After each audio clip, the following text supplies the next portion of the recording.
आज हम स्टडी करते हैं कोलराउस लॉ के बारे में। जो कोलराउस लॉ है इसे हम पढ़ेंगे, साथ साथ कोलराउस लॉ के क्या एप्लीकेशन होते हैं ये भी हम जानेंगे। आते हैं कोलराउस लॉ को देखते हैं। तो जो कोलराउस लॉ है इसको ऑब्जर्व किया गया था 1875 में, यानी first observe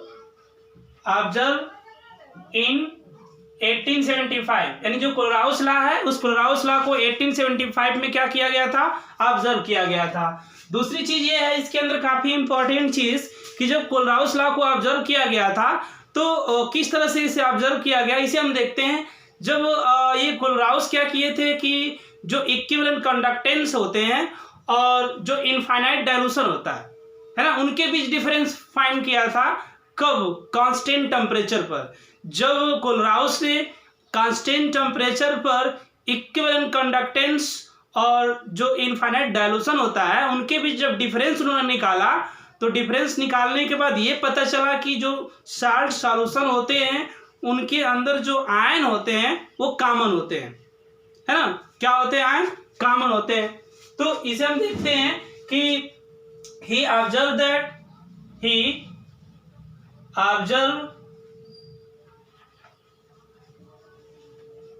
that difference between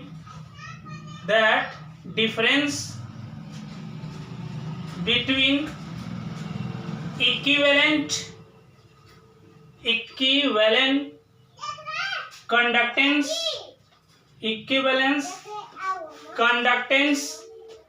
at infinite dilution of pair of salts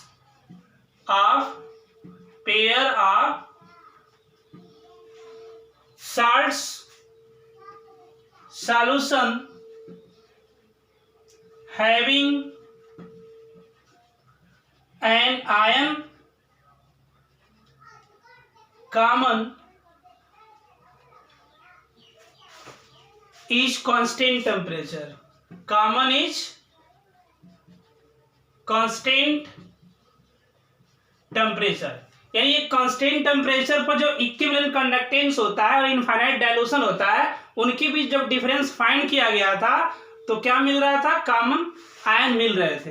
अब आते हैं अकॉर्डिंग टू कोलराउस लॉ क्या कहता है, यानी अकॉर्डिंग टू कोलराउस लॉ, अब इस लॉ के अकॉर्डिंग आते हैं तो हमको ये पता चलता है कि for an infinite dilution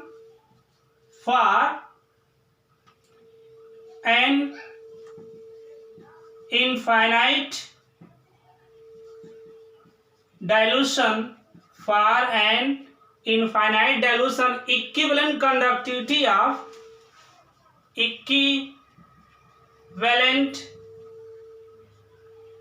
conductivity of a weak electrolyte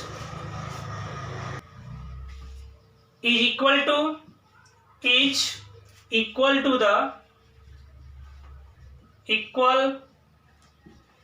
to the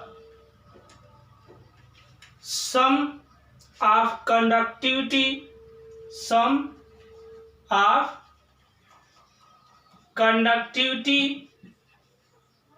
of the two types ions, है ना। ये फाइंड किया गया था कि इसके कोलराउस लॉ के अकॉर्डिंग ये रूल मिला कि for an infinite dilution equivalent conductivity of a weak electrolyte is equal to the sum of conductivity of two types ion. जैसे इसमें हम फार्मूले में लेते हैं तो जो ये कैप से भी रिप्रेजेंट करते हैं, लेमडा भी देते हैं। जैसे मान लीजिए ए बी कोई साल्ट सॉल्यूशन है तो इनफाइनाइट डायलूशन पर अगर देखते हैं तो lambda A positive plus lambda B negative at infinite dilution पर ये आएगा। आर इसको लिख सकते हैं lambda infinite lambda A plus lambda C. Lambda A क्या है, एनायन है, और लेमडा सी क्या है, केटायंस है। अगर इसको हम डिफाइन करना चाहेंगे, इसको राइट करना चाहेंगे तो क्या होगा, जैसे मान लीजिए हम लेमडा इनफाइनाइट अगर रिप्रेजेंट करते हैं तो ये क्या है, equivalent conductance of electrolyte, equivalent conductance of electrolyte eight infinite dilution, eight infinite dilution, यानी इनफाइनाइट डाइल्यूशन पर ये क्या है, इक्विवेलेंट कंडक्टेंस है। उसके बाद लेमडा ए अभी बताया कि ये एनायन है, यानी ionic equivalent conductance, ionic equivalent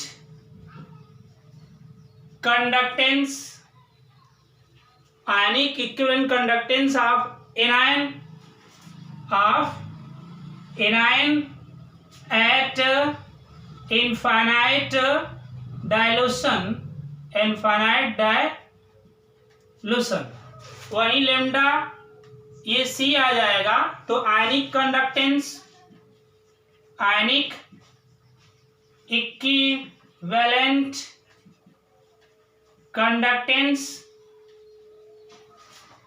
of cation at infinite dilution, है ना। तो इस तरीके से इनफाइनाइट डाइल्यूशन पर ये क्या है, केटायन है का इक्विवेलेंट कंडक्टेंस है, और इनफाइनाइट डाइल्यूशन पर ये क्या है, एनायन का इक्विवेलेंट कंडक्टेंस है। तो अगर इनफाइनाइट डाइल्यूशन पर अगर लेते हैं तो जो ये इक्विवेलेंट कंडक्टेंस होता है किसी भी इलेक्ट्रोलाइट का equivalent conductance eight infinite dilution पर जो होता है, सम ऑफ क्या, ionic conductance of cation plus ionic conductance of anion. तो ये क्या है, आपका कुलराउस लॉ है, जिसका एप्लीकेशन अभी पढ़ेंगे।